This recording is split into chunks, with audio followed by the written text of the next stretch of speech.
Leaders in tech are burning out at an absurd rate.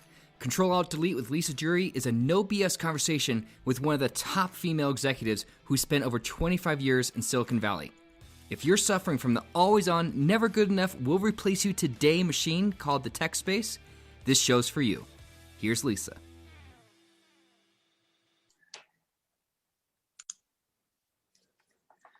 Okay, I'm going to land you right with the truth bomb. Lisa Dury coming at you today in Ctrl+Alt+Delete. And here's the truth bomb for leaders in tech. And if you're driving, if you're walking, if you're hiding in the closet, listening to this just for some of your own space, I want to make sure you hear this loud and clear. So burnout and mental health, the responsibility of making sure that happens, that's on you. Making sure that conversation happens, making sure that the awareness happens, making sure that your team has what they need and that you have what you need. Nobody else is responsible for that except for you. It starts with you. And I know you're probably thinking, well, HR has benefits programs and they do the employee assistance and, they come up with all of these flex work schedules and that's HR's problem to solve. And I'm here to ring the bullshit bell. HR is a partner. HR is a business consultant. HR is also filled with human beings dealing with massive pressure, uncertainty, and volatility, just like you. And as the leader, you have taken the job responsibility to care and to empower and to lead your people, your organization, supporting your customers at this planet. So I'm here today with Susan Nelson, and we are going to keep it real about HR. We're going to talk about burnout, mental health. We are not just going to talk, we're going to share tips and insights. Because this is your responsibility, we want to make sure you have actionable, practical things you can do right now, because we're not here to just dump this on your shoulders, which I know a lot of HR people feel happens to them all the time. We're here to lean into it and help you so that actually today, you don't have to wait. Today, you're going to have some tips and ideas on how you can make it better right now. It's not going to solve the world's problems, but what it will do is empower you to be the best leader you can be so you can get kick-ass results, build high-performing teams, and be present for the moments that matter. And I'm so excited. Susan Nelson from the Pragmatic Life is here. Welcome, Susan. Thank you so much, Lisa. I'm very happy to be here. How'd you like that truth bomb? You agree? I love it. Yeah, we're going. Yeah, We're going. Going straight for it, right? Yeah. So I'm going to go straight to the formal intro on Susan, because you guys need to know why she's why we're having this topic today, because I don't know anybody more qualified than Susan to lean right into this with me. Not only have we known each other over 20 years, but I want to tell you something about Susan, right? She's the founder and chief people strategist of the Pragmatic Life. And it's a management consulting firm that helps leaders and organizations increase their impact, their confidence, and the results through her leadership coaching and consulting services. So like I said, we're not just going to dump this on you. We're going to lean in. She is the right person to be having this conversation with us. And with over 20 years of HR experience guiding global San Francisco Bay Area technology organizations, she knows what it takes to create an awesome employee experience that wows employees and boosts business, because that's why you're here, right? Particularly during times of rapid growth and change. And again, I'll just say it, that's why she's here. There's so much more to say about her. She has consulting services that helps her clients design and develop a cohesive people strategy, cohesive, not a onesie twosie, a cohesive people strategy. And that's really related to high impact programs that attract, engage, and retain the talent that you need for long-term success. And she's an amazing leadership coach. I've benefited from her on my own journey. She's particularly really passionate about HR leaders and helping them revolutionize their roles. So anyone that's in HR listening right now, this is the show for you. She wants to help you feel lit up about your work and recognized for the value you provide, so you're happier at work and in your life. And here's the deal about Susan. She's a career professional mom, and she helps other career professional moms win the work-life tug of war. Is everyone feeling this right now? This is like the most divine meeting so that you can prioritize family while progressing in your career and find times for the things that matter to you and be in the flow so you're healthier, calmer, and more present. So I'm just going to shut up, because all that being said, we are here today to help you leaders especially those of you that partner with your HR professionals, whether you're at the VC level, CEO level, all the way down frontline manager. What we're going to talk about today is going to help you be the best leader you can be so that you can be present in the moments that matter for you too. So Susan, that's a lot already, right? So tell me, what are you seeing these days? Like, what's really going on for the leadership groups that you're working with, the HR leaders that you're partnering with, to paint a picture for us? What's really going on out there? Yeah, I think, well, 2020, I mean, has been this trifecta, right, Mm-hmm. of events that have occurred, right? So started off in March with the pandemic hitting, right? And we thought, oh boy, this is big. Many of us, actually all of us, have never been through a pandemic before. Pretty much anybody who's been in the working world right now hasn't experienced that. So that's new. Then we had the social unrest and injustice issues over, starting with George Floyd and ongoing worldwide.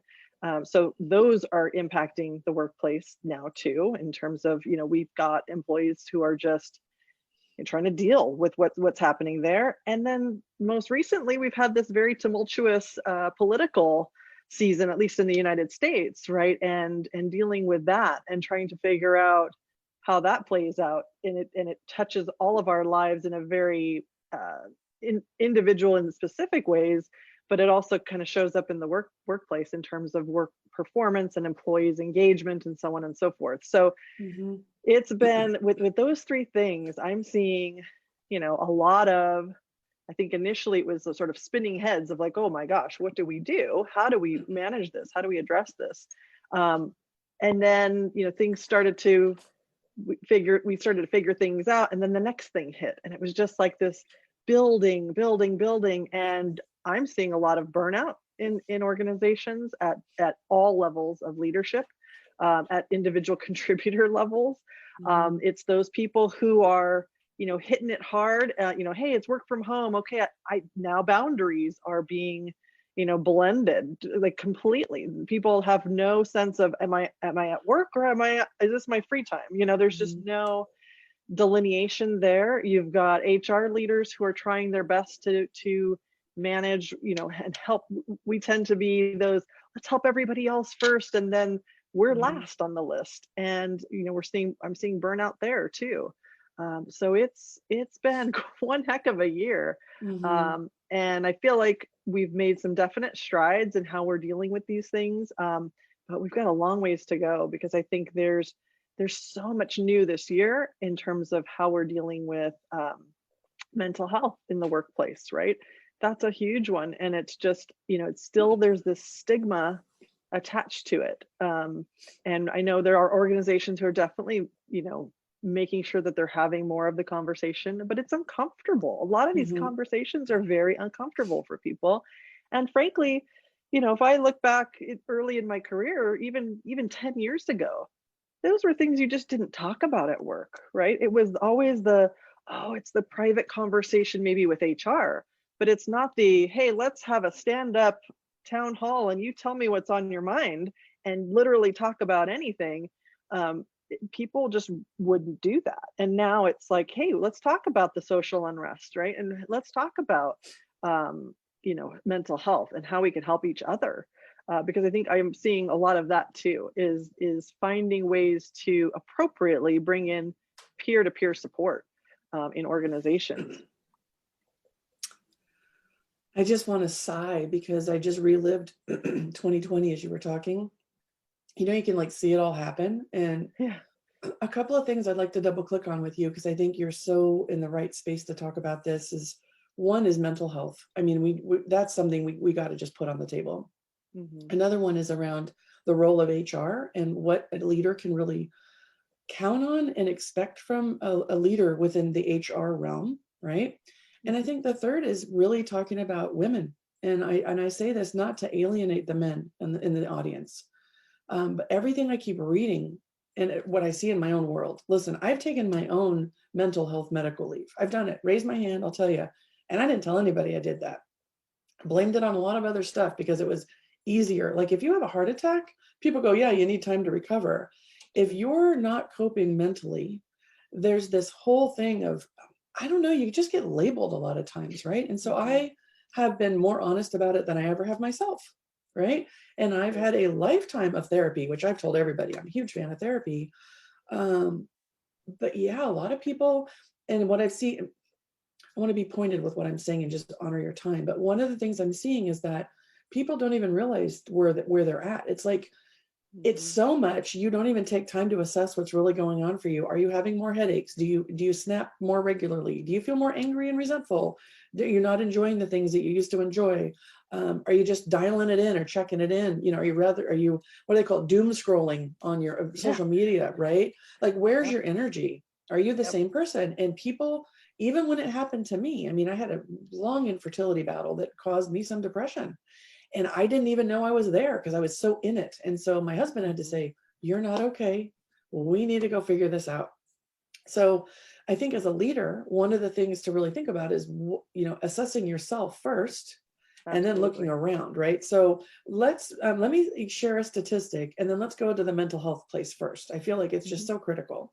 So I was reading, even this morning on CNN, and this just blew my mind, that the rate of suicide in Japan last month alone was higher than the number of COVID deaths in the entire year, COVID cases. Let me be clear.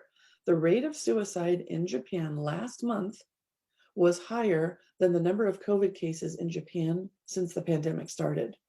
And the majority of those, the highest numbers are for women. And yeah, I don't even know what to say about it. So I looked up US statistics and we don't share them. Ours are as old as like 2018. So I applaud Japan for putting that on the table.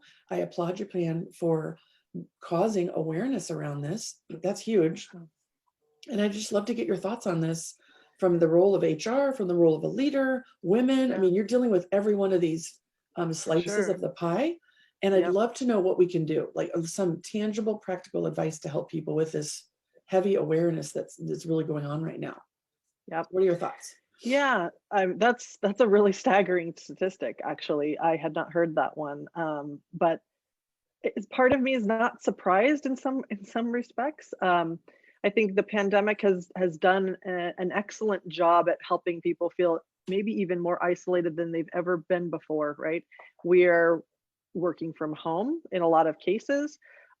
People are just not having that sense of connectivity, whether it's with family. I mean, I know we just went through the Thanksgiving holiday here in the US, and I know a lot of people, and we were told, especially where I live in the Bay Area, stay home, right? Don't get together with people outside of your household, and for safety reasons, obviously. But people are not feeling that sense of they feel very alone. They don't feel like they have the support that they need. And then there's this stigma, right, that comes along with it that we talked a little bit about earlier. And I think the thing that we have to think about as leaders in the workplace is we have to make it more part of our regular vernacular or regular conversation, and not make it to be this sort of touchy subject. And when I say that, I think about like how we check in with one another, and we hear about it, a lot of us are doing it over Zoom, but it's sort of the, "Hey, how was your weekend?" And you get the standard response, or like if you ask somebody, "How are you?" "Oh yeah, I'm fine." And it happens in the physical workplace too. You and I've both been there. You walk down the hallway and that, it's like, "Oh, fine." You don't say much more. And now it's like, I think the conversation has to shift, and it doesn't have to be super personal questions. It could be just simply like, "How are you doing?" Or "How are you sleeping?" Right? Like, these are the things that are going to be showing up. If you're, I know I've had sleepless nights where I'm just kind of ruminating on things and trying to figure it all out. What am I going to do? Chances are, if your employees aren't sleeping well, they've got something on their minds, right? It may not be necessarily a mental health issue, but there's anxiety in the system, right? Whether you've ever had an anxiety issue before, I guarantee you, almost everybody should have anxiety in this country right now, because this is not a normal time. And for a lot of first timers who are experiencing this, we're not quite sure what to do. It's like, Mhm. wow, is this normal? Should I be feeling this way? And I was even having a conversation with my 10-year-old daughter just the other day. And Mhm. she was, she's watching a lot more TV than she really should be these days. But she's watching these commercials for, antidepressant drugs, right? And they tell you all these symptoms. And she says, Mom, I think I have that. Yep. I'm Yep. missing my friends. I'm missing my friends at school. And I don't have these, I don't feel connected. And this is a 10-year-old saying this, right? And I thought, Mhm. wow. Mhm. And so getting employees to really acknowledge and see what's happening, because I think that is part of it. And I had a very similar sort of burnout experience in terms of, I remember walking down the hallways of my corporate offices at the time and just feeling like I was an autopilot or just Mhm. not, kind of very going through the motions, but not really there. And you before you realize what's happening, you're so far in it. You need somebody to kind of help pull you back out. And I Yeah. think the key is to get to people before they get that far, right down the path. And Mhm. I think through conversations, whether it's a one-on-one with manager to employee, beyond the just, how's it going, how was your weekend conversation, and just really checking in. And probably the most important question is, how can I help? Mhm. Right? How can I be of help to you right now in whatever it is, whether it's a work project or personal thing, right? And of course, knowing when to bring in the professionals too, right? So if you've got an Yeah. employee who's sitting there saying, I've got all these, issues, you have resources through HR and benefits to bring in mental health resources at your disposal. But the manager has the most influence and the most connectivity to the individual employee right now. Mhm. And their leaders are 10,000 times more important now than they were at the beginning of the year, I because agree. you Yep. are their lifeline right now. Mhm. The managers and leaders are their connection. They don't have the natural connections that they had when they were in the office. And typically, the manager is the one that they meet one on one with on some regular basis. Yeah. So that's huge right now. Yeah, I will say in my own experience coaching leaders and running the programs that I run, I hear a lot of what I don't want to get sued. I shouldn't be in their business. I Mhm. don't want to overstep. And so some of the conversations I've been having, you tell me if you're seeing this too, it's more about opening it up for the person to share what they want, not Mhm. getting really, how's your marriage? No. How are you Right. sleeping? Yes. Right. Are you anxious? No. Are you feel, what are you worried about work? It's Mhm. really framing it in the context of work, not Absolutely. necessarily going into the person's personal life. Now, listen, we all share stuff at some time, right?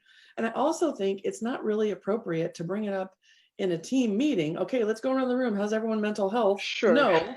However, you can have an emoji stick like, how are you feeling right now?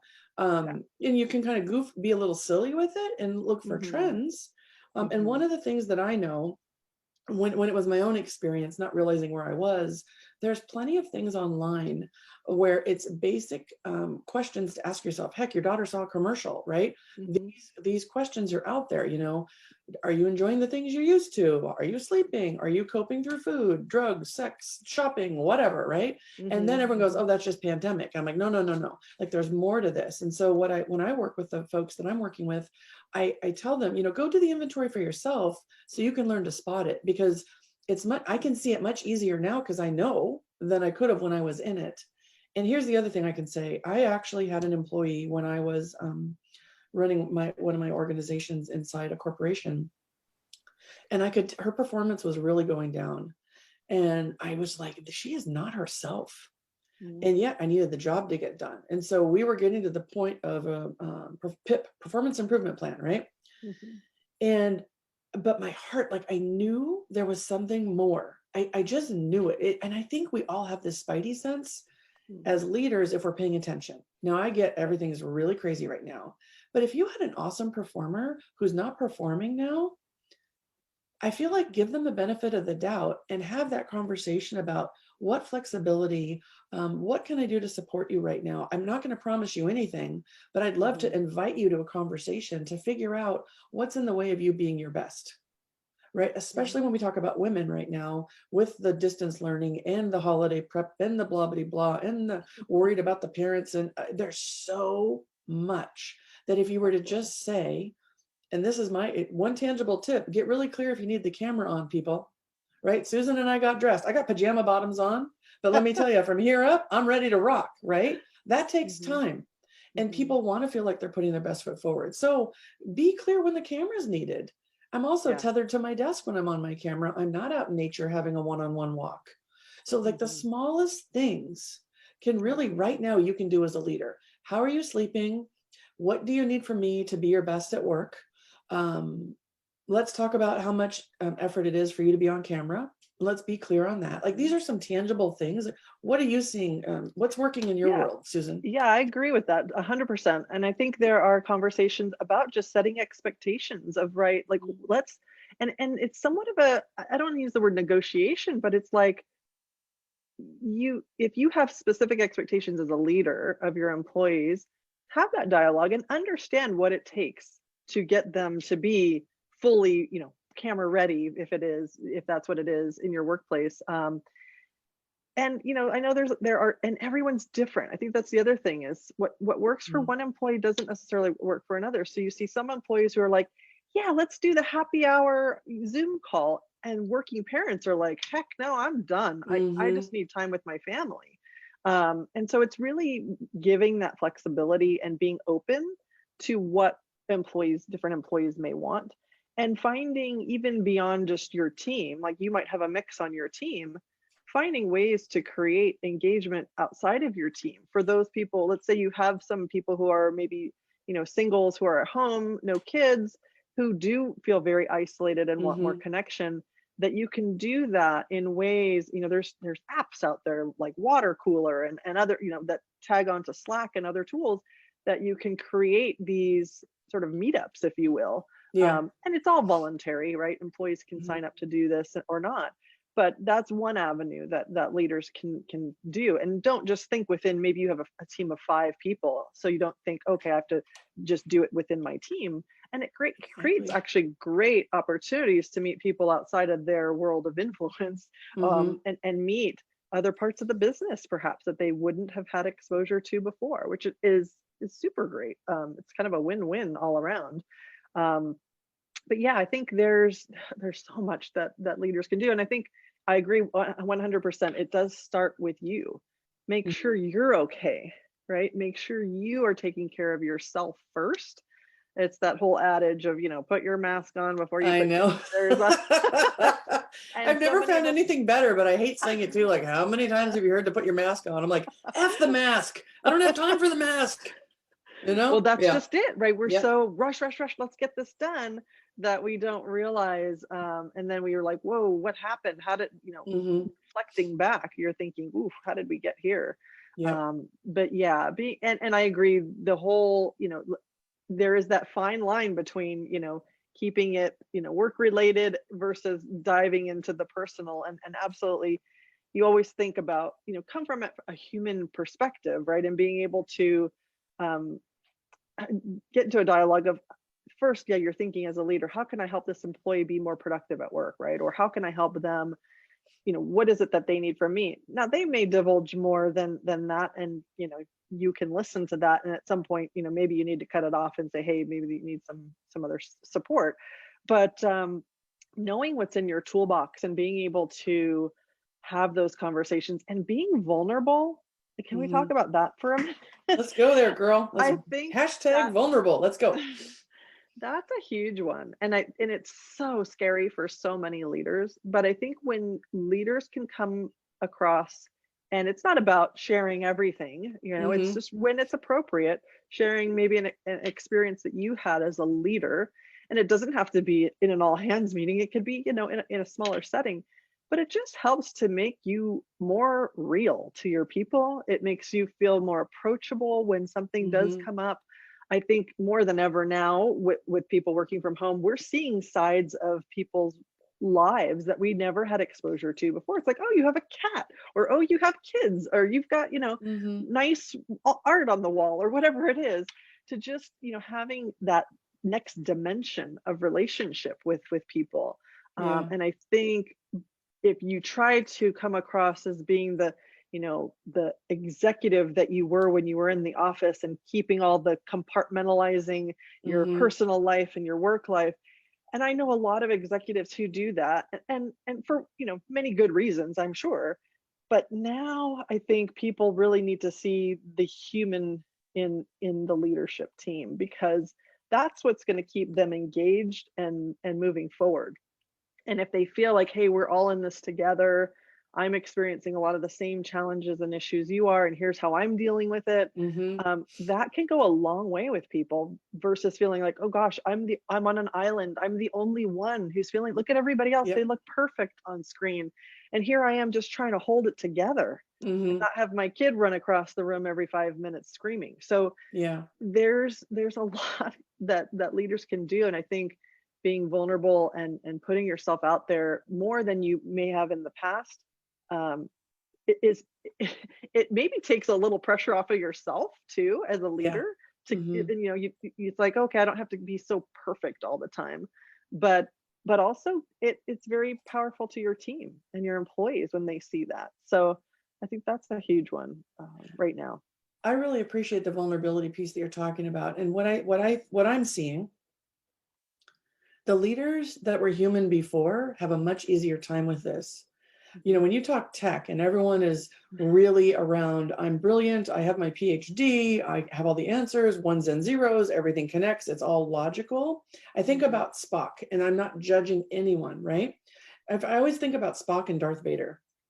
Spock is well-intended, highest and best for everybody, no room for feelings, right? Until Captain Kirk helps him over once in a while. Darth Vader is like, no feelings, get the damn sail or you're dead. You know what I mean? Like there's two different, I think as a leader, you got to figure out, do you want to be Spock? And do you have a Captain Kirk who can help you be vulnerable? Or do you want to be Darth Vader and just go like make numbers no matter what and leave bodies around you? Like there's a lot of tech that's just laying people off, like, right? And it feels very Darth Vader experience. Like, I just gave 20 years of my life to you and I'm gone now? Like, what the F? And then you have like the Spocks when you're like, oh God, please find some heart in there. Please, take one project off my plate. Please reset the priorities for this organization. And so I say, like, find your Captain Kirk, because they're out there. And I think about HR as almost Captain Kirk. Now, this is all just real time happening for me. I didn't plan this, okay? But I was in HR, and I will tell you, I was Captain Kirk. Like, hey, here's what you're missing. That's all great. And so just had their knee replaced, and so's mother is dying, and da da da blah blah. And they go, oh, I had no idea. Yeah, you're not asking. Spock, here's your questions. How's it going at home? Anything you need, anything coming up that might get in the way of your performance? Or, hey, the last 3 quarters, you've blown your sales numbers out of the water. This quarter, I'm not seeing anything on deck. What's in the way? How can I help? Like still recognizing they're awesome and still being factual, but that's also feeling, right? And so I would love to think of, if you're a leader and you're like, well, HR can solve employee relations problem and employee assistance programs, and they come up with all the benefits. That's not a Captain Kirk, right? Captain Kirk is, I am your partner. I am your advisor. I'm going to help you laugh when it's hard, celebrate when we win, and I'm going to be right there with you when we don't know what the hell we're doing. Right? Absolutely. So when you're talking to the leaders in your organization, and I already did this one, I was like, quit just, thinking you can just take the list from HR and be a wonderful leader. Hell no. Go look at the list, go to the websites, look at it through your own lens if you were going to sign up, and then see if it makes sense, and then give HR some feedback. Don't just pass a paper to your employees. So if you agree, and you can disagree too. I love disagreements. It's all good. We can all have our own perspective. But if you agree with the Captain Kirk Spock kind of approach here about partnership, just curious on your thoughts on that, and how can leaders best partner with a Captain Kirk versus just being a Darth Vader? I think, let me ask it differently. If you don't want to be a Darth Vader and you want to be a Spock and have a Captain Kirk as your HR professional, your sidekick who keeps it real and helps you see the bigger picture, how can leaders partner with HR better right now? And what should they know about what's happening for their Captain Kirk HR peeps? That's a great question. And by the way, Captain Kirk doesn't always have to be another HR leader. It could be a peer, right? That has just fantastic leadership capabilities. So But absolutely HR can Say it be again. Hold on. We got to say it again. Captain Kirk doesn't just need to be an HR person. Captain Kirk can be another leader with just fantastic capabilities of, they've got strong leadership skills. somebody you admire who's really rocking it, right? A mentor, right? It could Oh, be, yeah, absolutely. love it. Those I love actually it. tend to be, in my experience, tend to be the strongest relationships and learnings, because they're seeing another leader emulate exactly what they're supposed to do. Because let's face it, so many of us have worked for bad leaders for so many years that we don't know what right looks like. And Yeah. then when we see it, ooh, it's like, ooh, Yeah. yeah, copy that, right? And let's Mhm. do more of that. And that's almost to a T. Every single fantastic leader I've worked with has had somebody like that in their career, Mm. where they have learned from their watching them execute in their, in their role in a way that they had never experienced before. And as an HR professional, I've even learned that way, right? And coach other leaders based on Mhm. what I have seen. And some of my work has been pairing them up and saying, hey, Yep. do you know this person? You really need to, get connected with them, I and love creating it. those connections. But yeah, absolutely, HR can be the Kirk, Captain Kirk for you. I think the thing that leaders need to know about HR is, I keep hearing this phrase about, especially at schools, like, oh, we're not superhuman, right? Oh, you're doing all these great things. We're not superhuman, right? We're just like everybody else. We have some experience and context with things, and maybe have a third party view of what's happening that could be very reflective. But like you said, there's going to be times when, especially this year, is like, really, does anybody know what the hell to do with this Mhm. pandemic? Like, when this first hit, everyone was like, what the heck? And all eyes were on HR. And there was a lot of discussion about HR leaders making it this year. Like, it's sort of the separating the wheat from the chaff, right? It was Yep. like, how many HR leaders are really going to, and I hate to say this, but be exposed in terms of how Mhm. prepared or unprepared they are for change, right? And change management is what this year's all been about, right? Yep. Yep. And there are a lot of people who've been moved into senior level roles who probably were very, whether HR or not, right, very Mhm. unprepared. And then Mhm. others who have really risen to the occasion and said, okay, we're here, we're in this together, here we are, let's go figure this out. And being open and willing to, kind of back to the vulnerability, sharing that, hey, I may not know all the answers, we may not know all the answers, but let's work hard to figure this out. Mhm. And I think the biggest thing that I've seen in just talking with my clients and um, you know is just this idea of talking to people. If you don't know, find out Yes. by asking the question. Yep. A lot of people are, I think, are very afraid to ask because they feel like, well, that makes me look like I don't know what I'm doing. Well, Mhm. no, duh, we don't know what we're doing. So Yeah, right. Your job description doesn't say you have to have all the answers. Let's be really clear. absolutely. Your job description doesn't say you must have all the answers. Your job description says you're going to get work done through others, Mhm. right? And with that means you better collectively bring people together, unlock the collective intelligence, and Absolutely. connect the heart so that you can be a much stronger team. If Yep. you think you have to have all the answers, you're on the path to burnout more than anything. And on the way to Darth Vader because you're pissed off because so and so didn't figure it out and they can't read your mind. Do you know what I mean? Like, Yeah. And that's yeah, pandemic or no, right? I mean, that exactly. holds true anytime, right? But absolutely. Mm-hmm. And there was one thing kind of a little bit back to what we were saying earlier around, employee checking in with your employees, the person who's used to be a high performer and now you've noticed that they're not, Mm-hmm. you know, do- but the converse is also true. If you find that your high performer is still killing it right now, Mm-hmm. I guarantee you something's not right there. Yep. And they are silently, maybe even unknowingly burning themselves out, and they need permission to slow down, Yes. because they're not going to give that to themselves, and they're on the fast track to burnout. And you'll be shocked, and they'll be shocked when it happens. So if you have someone who is constantly working day, night. There's no boundaries. It's just on. They're killing it on their projects. And you're thinking, yeah, this is awesome. It's not Mhm. awesome. Check in with that person and give them permission to give themselves a break. And maybe it's even taking some work away from them. Yep. Because honest to God, that person, this is not sustainable and they will burn out. So just, I wanted to put that out there Oh, for I'm so those glad you folks. did. I'm so glad you did. I want to even double click on it for you. So one time I had an employee and I, honest to God, went into PowerPoint and I made a permission slip. Okay. Because this person needed something tangible because in and when you're out the other back to work. And I'd say, you need to take a vacation. You're not going to be okay. This is not sustainable. I've said this is not sustainable 1,000 times in my life, right? Yeah. No, open your calendar. Okay. I want you to take every Friday off. Or, when's the time when your kids are in school that you can count on and you can have an hour for yourself, take a walk, right? I actually paid for one of my employees to take a sewing class because I was like, you have got to get out of your head. And Yeah. well, what do you mean? I'm like, yes, I will pay for this, right? I need you to be okay. And as much as it's so easy for Spock or Darth Vader to take advantage and benefit from that high achieving, always on, motivated by never good enough until the next tape out, next product, next release, right? No, stop it. Stop it right now. That is not okay. You are their leader and they are entrusted in your team. And yes, it's great.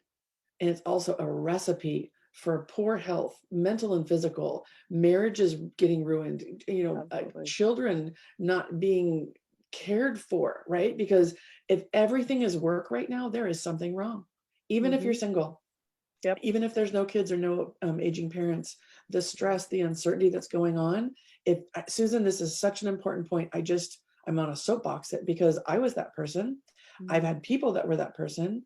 And the only way you can stop that is to help them understand a boundary and to make it safe enough to fall apart, right? Because I guarantee you, when that person sleeps a whole weekend away and comes back refreshed, you will get more out of them and they will be more loyal. Absolutely. Right? Absolutely. I love that you brought this up. This is so important. And I think that's true for HR people too. People in the HR role, they got year-end comp, open enrollment, skip tracing every exposure. Are you kidding me? Within Right? a 24-hour period. I mean, it's not sustainable. No.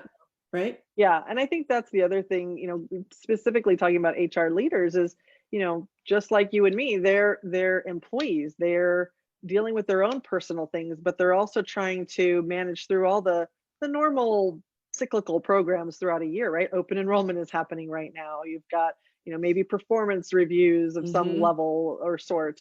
I had a person in my mastermind group was talking about they were going through their promotions for the organization, and we always think of ourselves last, right? But in this case, this person said, "Well, what about me?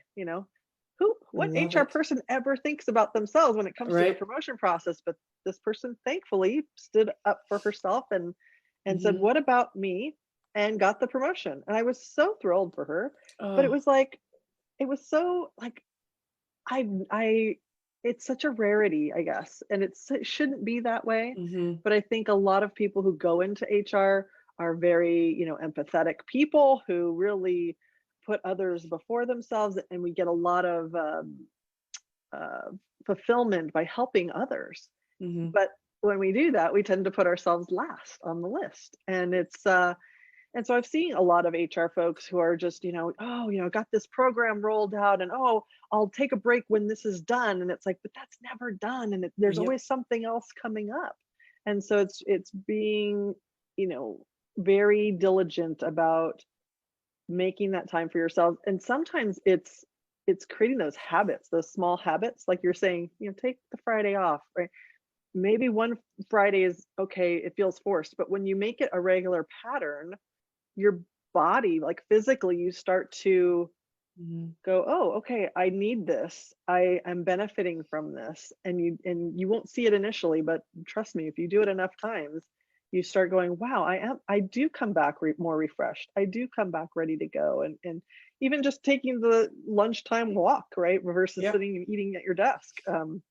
which, at home or at the office, it's it's a world of difference. And I think we just don't stop long enough to really think about doing those things for ourselves. So HR folks definitely need to do the same, self-care as any leader would. Yeah. And I think we operate in our genius when we're in collaboration with one another and with other leaders, right? And that's how I've always worked when I was a business partner, working for various corporations. I enjoyed the collaboration and the mind share of sharing ideas and figuring out, okay, how are we going to do this, was really empowering, because I didn't feel like I had to have all the answers, because sometimes we do feel like that. It's like, oh, well, what do we do? What do we do? And I think in the beginning of the pandemic, that's what the reaction was looking at, oh, go to the HR person and, CEO, figure out, asking HR leader, go figure this out. And that's when this weight came on our shoulders of like, oh my gosh, I got to go figure this out. And as any good HR person does, they go find their community of other HR leaders who also got this, heavy weight put on their shoulders, and said, what are you guys doing? And so I'm very strong advocate of community and finding your community and being able to leverage that, whether you're an HR leader or any other kind of leader. It's so important, because we can't do these things all on our own. It's just too hard, and we don't have all the answers. And there's more than one way to skin the cat, right? It's like there's about a million ways to Sunday to get this done. Some better than others, maybe. And it's like, oh, yeah, I didn't think about that. And then you customize for your organization, right? You can definitely get some good food for thought, and then go, okay, how will that work within our culture? Which is another topic I think is important around this year in particular, is company culture. It's so foundational to companies getting through this and being able to succeed or not. And I think cultures are being tested, absolutely tested. Is it truly embedded in everything you do, or is it just words on a wall? So I think that's really coming through for a lot of organizations right now who may have thought they had it all together. And but it really, if you have those strong cultural foundations, that will guide you through tough decisions that you have to make as an organization, as leaders, to say, okay, that's your true north, right? Is that really holding true for us now in this stage? And it can be really powerful to lean on those when you need them. And it can also be very devastating when you find out that maybe those cultural norms aren't any longer serving us, right, as an organization, and we need to pivot or move or reevaluate what really holds true for us, because those do change as companies scale and grow. What worked at one stage may not necessarily be at the next. So that's another one. I just want to lean into something here that I read that I think is so important right now. So you're talking about, well, if we unpack this, we're talking about HR people not having all the answers, the HR function not having all the answers, but being really good about leaning into a community, right? And you have a mastermind that you run for HR professionals because you know it's important, so you bring them together, right? I do the same with executives. And what we both know to be true is that sometimes you're not going to know everything inside because it doesn't feel safe to be that vulnerable. And we're talking about go be vulnerable at work. So if you're not comfortable at work, go find a mastermind, find somebody you trust that's creating an opportunity like that to have that kind of mind share. Super important. Absolutely. Second, culture.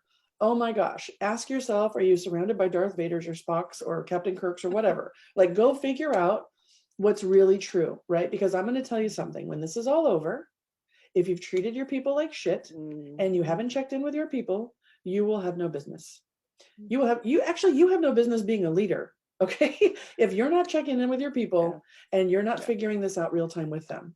And one thing I want to do to liberate you, here's your permission slip. If I could draw it up right now, you have permission to not have all the answers. Every leader listening right now, you have permission to not have all the answers. And here's why I'm going to say this.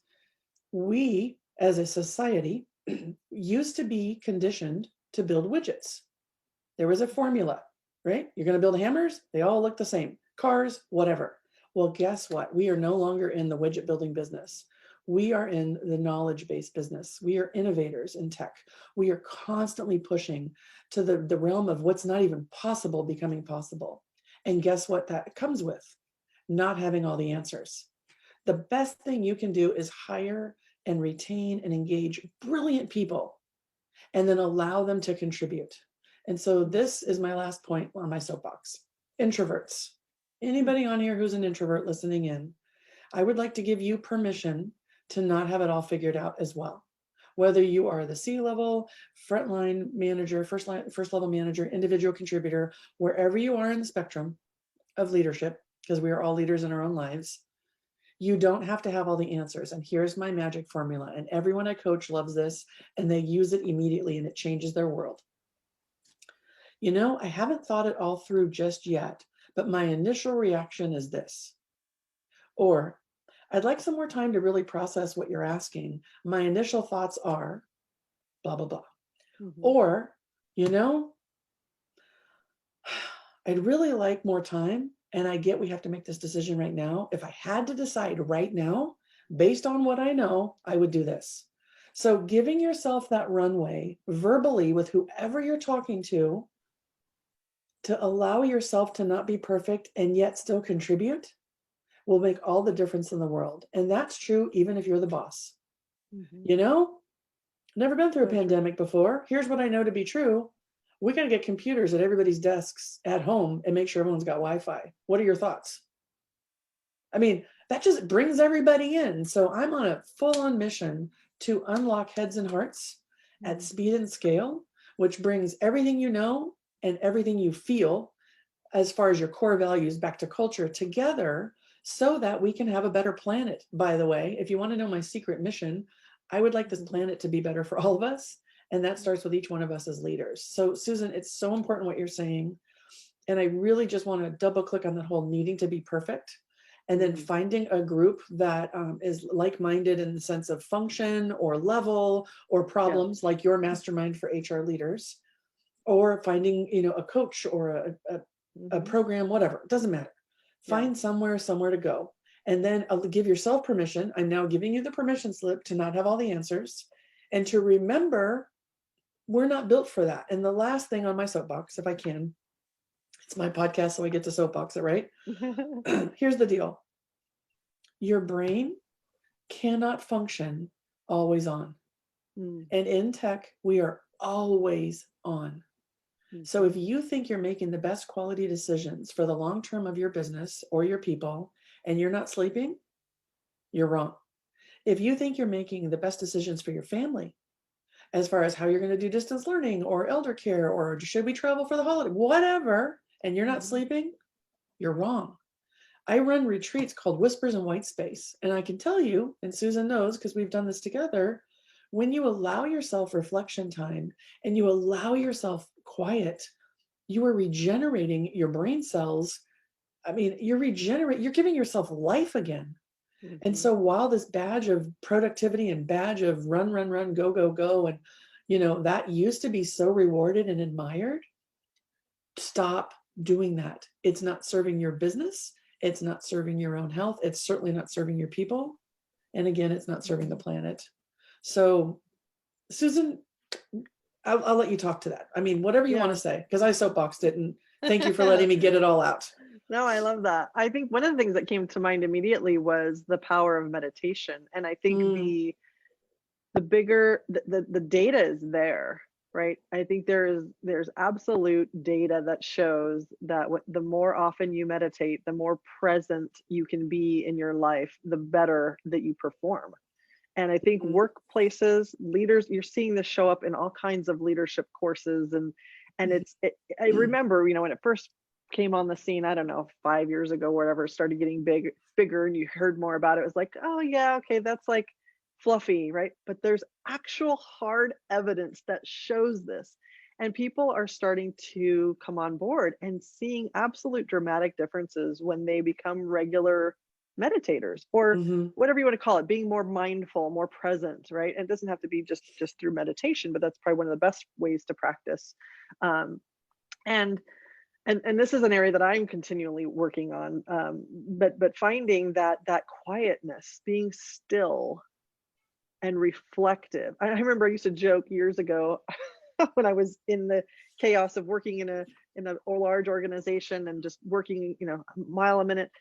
I did my best thinking in the shower. I kid you not. Totally. I'm 100% And that was with you. because I was by myself Mm-hmm. and I could just literally, I don't know what it was, but it was like, I would have these epiphanies and it would just be like, wow, okay, let's go do that, and it was just, and now that I look back on it, it's like, yeah, because I had that quiet space to myself. Yep. Because even when driving to work, it was like I was either listening to some book on tape or I was taking calls more often than not on my Bluetooth for, somebody who was in, you name it, country that was 10 hours ahead of me, right? And I was trying to connect. So it there was very little space in my life at that time to find those quiet moments. So that I'm a huge believer in that, and I continually try to work on my own practice around meditation and finding that mindfulness. But the other thing that you had said about oh gosh, I'm forgetting it now, but it had to do with this group, finding community. Yeah, huge believer in, just as my own experience, right? I think, again, when I did my best work, I was not alone. I was with other people. And you can find that community within your workplace. But I think as you go up the chain, the higher you go, the more important it is to find those safe spaces outside of your organization too. Because let's face it, you get judged more the higher you go up. People are watching what you're doing more closely. You feel like all eyes are on you. You don't feel as comfortable being vulnerable with your peers, right? Yeah. And in some organizations, let's face it, there's some, depending on the senior leadership, there are some, I've worked in organizations where the CEO would pit their executive staff against each other, right? I mean, it can get ugly, right? So I think finding your safe space where you can be vulnerable enough to learn and to grow is key, and being able to bounce ideas. And it could be a coach, right? It doesn't have to be necessarily a group, but it could be a one-on-one coaching situation where you're just like, hey, I'm really struggling with this and I'm not sure which way to go. Let's talk about other thoughts, ideas around it. And I find that can be so powerful. And I every great leader I've worked with has either had a coach or had some group that they belong to that they could really do just that. And they wanted to get into the nitty gritty. It wasn't like, oh, let's just talk about fluffy stuff. And that's where part of my world is, I'm very pragmatic. Let's talk about like how this actually works in real life. I love it. But I had an executive that I was working with when I was working in a corporation, and he was like, I need to work with someone who's done this before me, who had the same struggles before me, who worked their way through it and how they did it. And it was almost like a mentor that he was looking for. And of course, as an HR leader, that wasn't me. And I knew enough to say, okay, that's not me. Let's go find you that person. And we did. And it was fantastic. And that's what he wanted. And it worked well.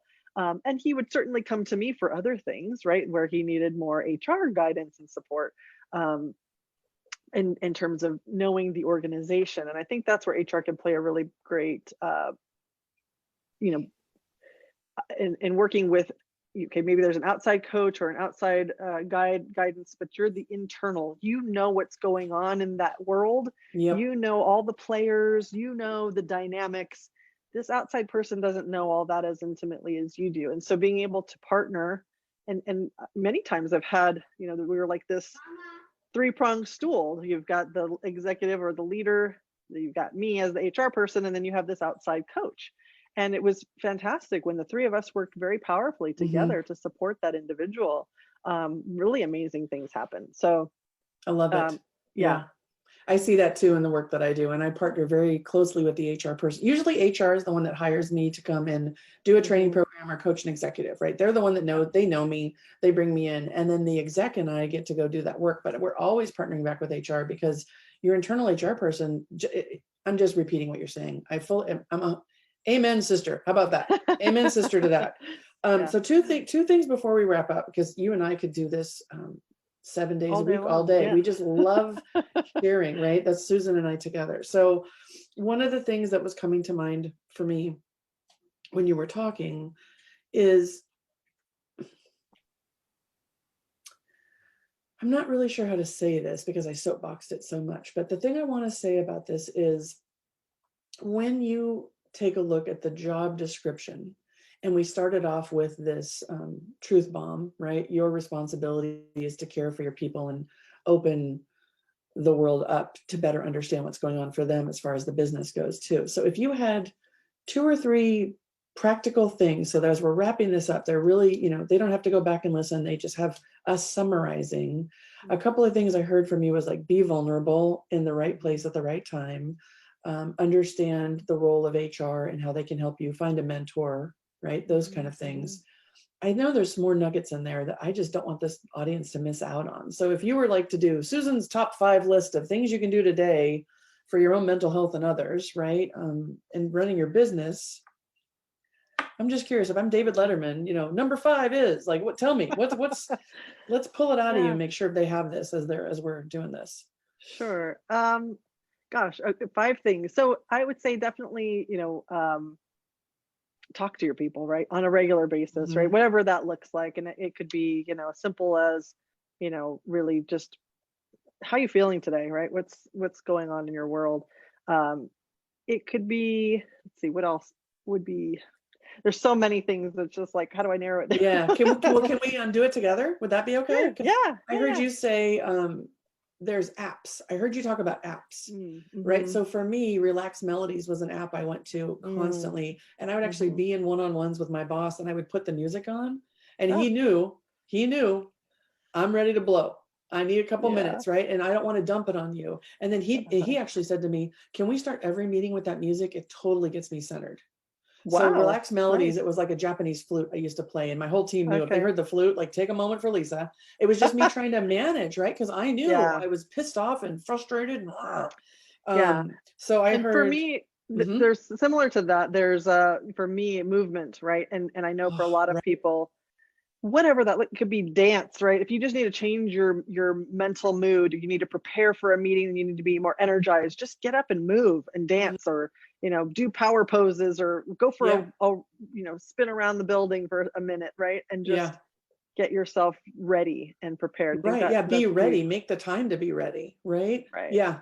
It's funny because I was doing a session with a group of sales engineers, and they were in back-to-back Zoom fatigue meetings. Right. I said, hold on, just so you know, we're not having that. And I had them shake their hands as I'm shaking mine and losing my headset. Oh no. Hold on. This is hilarious. So for all of you on video, this is real. I was like, okay, shake your hands. Right. And they're like, oh, this is so lame. And you know what happened? They all started smiling. And they were all like, this feels good. This feels great. Yeah. So movement, right? Yes. Right. Okay, we got movement. What like else? breaking up the monotony in any way that you can, I think is super helpful.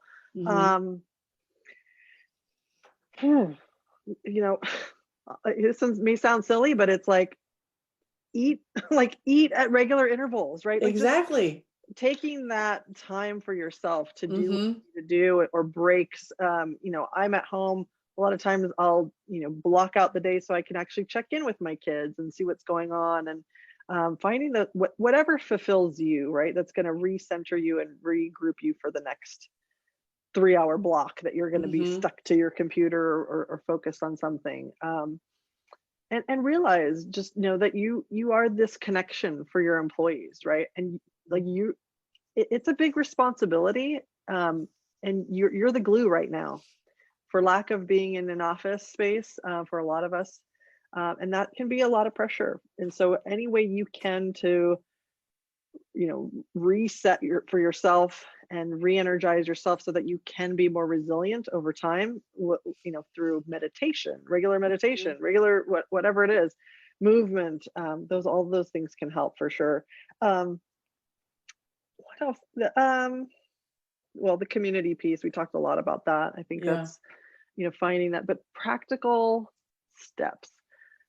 Gosh, there's just, I don't know why they're escaping me. Well, right I have one. I have one that you've taught me. Can I do one that you've taught me? Yeah. Okay.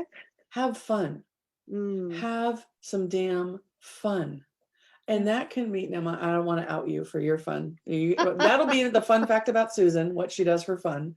I mean, it's so fun. I totally want to do it. Like I'm a big fan of Soul Pancake. It's a video series. there's way more to it. But I'll, like I watch one of those and I'll laugh, or I'll make silly faces with my daughter on flipping Snapchat for a minute, and I got dog ears, and it like lightens the load, right? And so, tell us a fun fact about Susan that's fun for you that leaders might enjoy Oh gosh, or find fascinating. there's About you. so many things. Well, yeah, I have this silly streak that kind of shows up now and then, and of course I have my corporate mode, and a lot of people at work don't know this about me, but I've I think I've told you before. One of my, like, I have this like ideal of having like a flash mob pillow fight, right? And just do. I haven't done it yet, but it's on my list of things to do. But like just being goofy and kind of bringing the child back into us, I think at times can really lighten a mood and really help you just kind of be like, what, in the grand scheme of things, is this really something I need to be this uptight about? Probably not. So finding that, and then again, it makes you more human to the world. But I've done things. I've been on, not as a contestant, but as a studio participant in The Price is Right back in the Bob Barker days. Yeah, baby. And getting up at like 6 o'clock or probably like 5 o'clock in the morning to just get in line to get on that damn show. But it was so fun, and it was like something that I've been wanting to do for a long time, and I finally did it, and it's just really silly and fun. But I love it. And that's how I spend my off time, right? I'm goofy with my kids, and I'm just because there's only so many hours a day you can be this, I don't want to say uptight, because I try not to be uptight. You are not uptight, my friend. Very buttoned up. How about that? Buttoned up. Buttoned up. Yeah, at work, and there's times when you have to absolutely be professional, but it doesn't mean you can't have fun. Exactly. While I totally you're doing agree. it too. Yeah. So, I totally agree. We spend so much time working. When you look back, it's like you want to be able to have had some fun during your day, right? So no, fun is a core value for me. It's a core value, big time. That's why I can't wait till the pandemic is over and I can show up at your house with a pillow and start just smacking you around. Totally. Hey, and then I'll dance the Thriller or something. Bring it. I've got my feather pillows ready to go. Right. And actually, let's end on this one, right? So I'm building a playlist because I know music matters, and we haven't even touched on music yet. So this is perfect closeout, right? Practical things. So I can tell you for sure, when you listen to a song that you love, some people have like workout soundtracks, right? I'm going to tell you, starting your day with the right music changes your whole freaking attitude, right? Totally so I know agree. you want the flash mob with the pillow fight. So I'm curious, what song can I add to my playlist for our listeners that puts a smile on your face and raises your energy? Because we all can control where our energy goes. I'd love to know what that song is for you. I would say that song for me is Happy by Pharrell. Dude, this is like, it keeps coming up. Pharrell has it really? Absolutely. Yes. So people, the minute I hear the first like few bars of that song, we could be in the car, me and my kids, and all of our arms go straight up in the air, and we're just dancing around, right? It's just one of those really catchy tunes. I love it. And it literally changes your whole day. And in fact, it does. One quick point on that: my son he's in first grade. He's been homeschooling or distance learning, and when they first started doing this, his teacher, brilliant, started the day off with a song. And they cranked the sound on this thing. And of course I had to tell him, lower it down. But it was this happy morning song. Yep. And I got into it, and I was dancing around the room, and he's looking at me like, what are you doing, Mom? Oh, totally. Yeah. But it was catchy, and it literally made my Monday mornings so much better. Yep. And it was all because of this silly kid song. And I couldn't even tell you what the name of it was, but I could sing the lyrics, but I won't do that to your listeners. But it's so true. Music. I love this, and I believe it with my heart and soul. And what I'll say to everyone as we're wrapping up today, think about that song for you. Ask your team, what song makes you feel good? What song, do you start your day with? And then surprise them. Take out your phone and start it when you start your next team meeting. Play a song. You know what I do sometimes? I send the YouTube link to people if I know it's their favorite song. So you got to believe Susan's going to get a YouTube of Pharrell at some point in our future, right? Because what that does is, no matter what kind of day Susan's having, she opens that email and she sees Pharrell. I know she's going to hit play. She's going to, because she knows she's going to feel better. So a practical tip for everybody listening, find out the songs that make your people happy. Know what makes you happy, and then make the effort to play it. Play the song. Play the song. Yes. Amen. Susan. Okay. How can people find you? We got to make sure people know how to find you. Tell us Yeah, where absolutely. they go. Yeah, you can find me on my website, pragmatic-life.com. And I'm also on Facebook and LinkedIn, Okay. same Pragmatic Life, and my personal page too, Susan Nelson on Yay. LinkedIn. Yeah, Yay. and Susan has great posts, you guys. You're going to want to opt into her newsletter. She has such good stuff going on. Oh, thank You know, I just love spending time with you. I love that we keep it real and practical and honest. And I really hope that we're modeling that for anyone listening, how they can have this kind of relationship within the workplace too. Because Susan and I have been peers and colleagues our entire lives together. And there's nothing more special than having a safe place to talk and bring it For forward, sure. bring up whatever's going on. So everyone, make it a great day. Go put on your favorite song, shake those hands, you know, do three deep breaths. If you have to just walk outside and look at the sunshine, know that you're part of something so much bigger. You're doing awesome. It's really hard, and there's nobody better to do it than you. So go be your best selves today. All right, everybody, take care.